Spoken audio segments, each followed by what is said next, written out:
Cannot figure out where your stickers are in WhatsApp? I will show you how to quickly and easily find all of your saved stickers. Stick around till the end for a cool tip, so let's get started. First guys, launch WhatsApp on your device and afterwards open any conversation where you want to use stickers. And pretty much tap the emoji icon in the bottom left corner of the chat screen. A panel will appear with emojis, GIFs, and stickers. You need write this icon right there with the paper.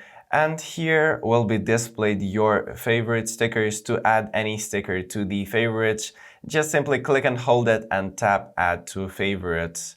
Also, when you simply send it, it will automatically send right away. It will be displayed in the recent stickers.